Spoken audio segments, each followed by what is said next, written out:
श्रीमन्नारायण चरणौ शरणं प्रपद्ये श्रीमते नारायणाय नमः।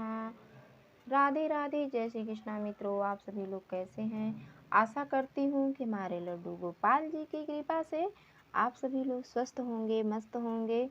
और इंदिरा एकादशी की आप सभी लोगों को ढेर सारी शुभकामनाएं। और इंदिरा एकादशी व्रत कब आ रहा है? 2023 में पितृपक्ष मास में। और हमारे पितृ देवता कैसे मुक्त होंगे, ये सारी विधि आप सभी को बताऊंगी। और इंदिरा एकादशी का क्या फल मिलता है, आज मैं सभी आपको बताने वाली हूँ। तो सर्वप्रथम हमें इंदिरा एकादशी की मैं तारीख बता दूं कि इंदिरा एकादशी का व्रत कब करना चाहिए 2023 में। तो इंदिरा एकादशी पड़ रहा है 10 अक्टूबर 2023 में। और इंदिरा एकादशी के दिन हमें सुबह नित्य कर्म से निवृत्त होकर और हमें लड्डू गोपाल जी, विष्णु भगवान जी की हमें पूजन करना है।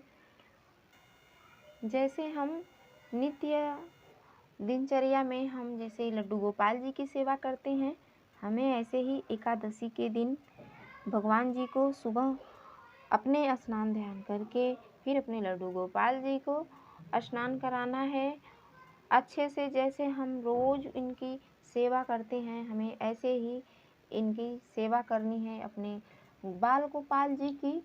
और पितृपक्ष मास में मैं आप सभी को बता दूं कि हम जो भी सत्कर्म करते हैं, जो भी हम अच्छे अच्छे कर्म करते हैं, वो हमारे पितृ देवता को ही समर्पित होता है। क्योंकि ये जो श्राद्ध पक्ष है 15 दिन हमारे पितृ देवता को ही समर्पित होता है। तो इसलिए हमें ध्यान देना चाहिए कि जो ये पितृपक्ष का मास है, पितृपक्ष का ये जो मास है, तो हमें अच्छे अच्छे सत्कर्म करना चाहिए, हमें ब्राह्मण भोज कराना चाहिए, हमें दान देना चाहिए, ज़रूरतमंद की मदद करनी चाहिए, हमें अच्छे अच्छे क्रियाकर्म करना चाहिए। कोई भी जाने अनजाने से भी कोई हमसे पाप न हो जाए। कर्म वचन वाणी से हमें ये ध्यान देना चाहिए कि जो भी हम कर्म करेंगे, जो भी हम कर्म करते हैं श्राद्ध पक्ष में, तो ये ध्यान देना चाहिए कि ये हमारे पितृ को ही लगता है। तो इस बात का हमें यही ध्यान देना चाहिए कि हमें अच्छे अच्छे ही कर्म करना है। हमें श्राद्ध पक्ष में हमें नित्य, जिसके माता पिता नहीं हैं उन्हें चाहिए, जिसके माता पिता हैं उनको नहीं।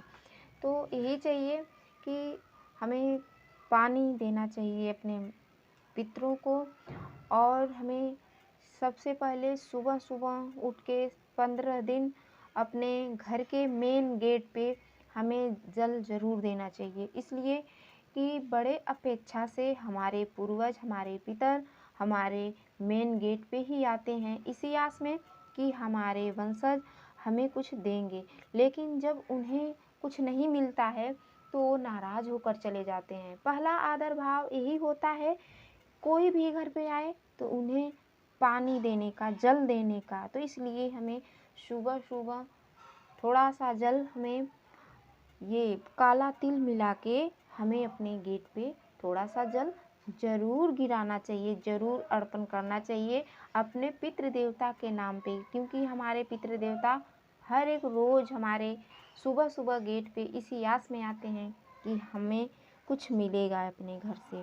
तो इस बात का ध्यान देना चाहिए। और अपने पितृपक्ष में अपने पितृ के लिए कुछ न कुछ ज़रूर दान दक्षिणा देना चाहिए, क्योंकि यही हमारे पितृ देवता को समर्पित होता है। ये भी ध्यान देना चाहिए कि आज इंदिरा एकादशी है, तो इंदिरा एकादशी पे भूल से भी घर में पकवान न बनाएं। अगर आप एकादशी का व्रत नहीं रहते हो तो आपको यही चाहिए कि आप ज़रूर एकादशी का व्रत रहें।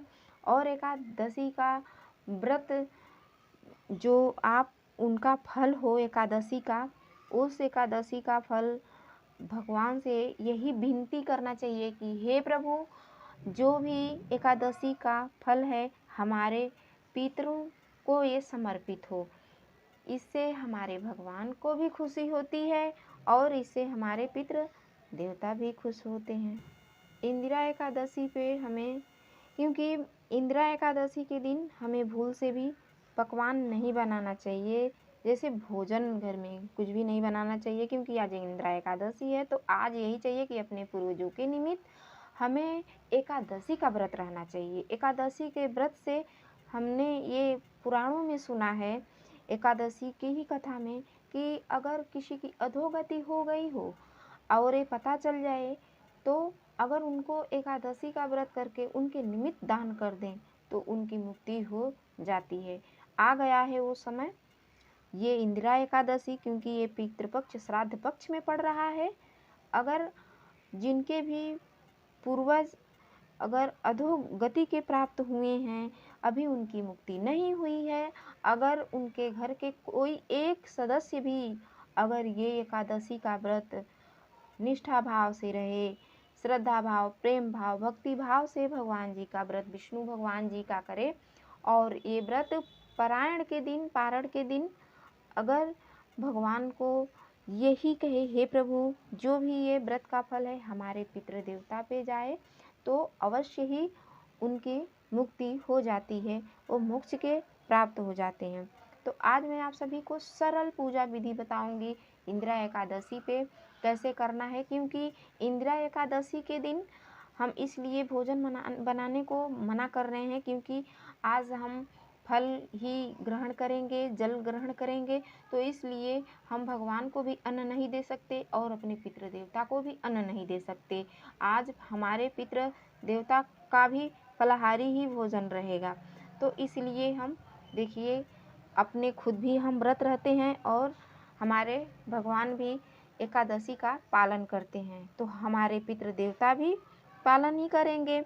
तो आज एकादशी है, तो एकादशी की मैं देखिए बिल्कुल सरल विधि बताऊंगी। तो सर्वप्रथम हमें भगवान को स्नान ध्यान करा के इनके आसन पे विराजमान करा लिए हैं। अब हम भगवान के समक्ष एक दीप प्रज्वलित करेंगे। ये देखिए, तो ये दीपक प्रज्वलित हो गया है और भगवान के समक्ष, क्योंकि भगवान को सबसे ज़्यादा अगर कुछ प्रिय है तो हमारे कृष्ण कन्हैया लला को माखन मिश्री पसंद है, तो हम अपने कान्हा को ये देखिए माखन पवाएंगे, मक्खन मिश्री। और एक बात का ध्यान देना चाहिए कि हमारे कान्हा को बिना तुलसी पत्र के भोग नहीं लगता, तो इसलिए हम माखन में तुलसी पत्ता डाल लिए हैं। और अब हम भगवान जी को श्रद्धा भाव से भगवान जी को ये ग्रहण कराना चाहिए माखन मिश्री।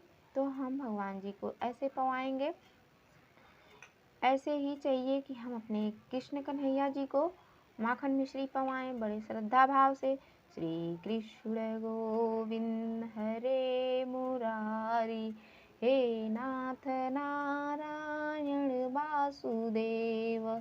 श्री कृष्ण गोविंद हरे मुरारी, हे नाथ नारायण वासुदेव। मथुरा में जन्मे गोकुल के स्वामी, हे नाथ नारायण वासुदेव। श्री कृष्ण गोविंद हरे मुरारी, हे नाथ नारायण वासुदेव। ऐसे ही हमें भगवान जी को भजन कीर्तन सुना के ऐसे ही हमें ये इंदिरा एकादशी का व्रत करना चाहिए। और अब हम भगवान जी को एक नारियल अर्पण करेंगे, क्योंकि ये श्रीफल जो होता है बड़ा शुद्ध फल है, हमें नारियल ज़रूर अर्पण करना चाहिए। और अब हम भगवान जी को ऋतु फल अर्पण करेंगे।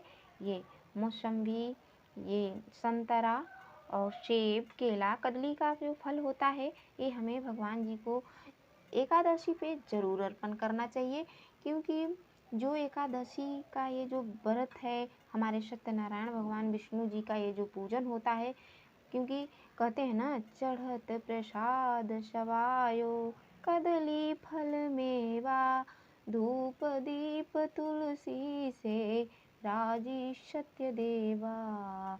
हमारे जो भगवान है ना, ये धूप दीप तुलसी कदली का फल मेवा भगवान जी को ये ज़रूर अर्पण करना चाहिए।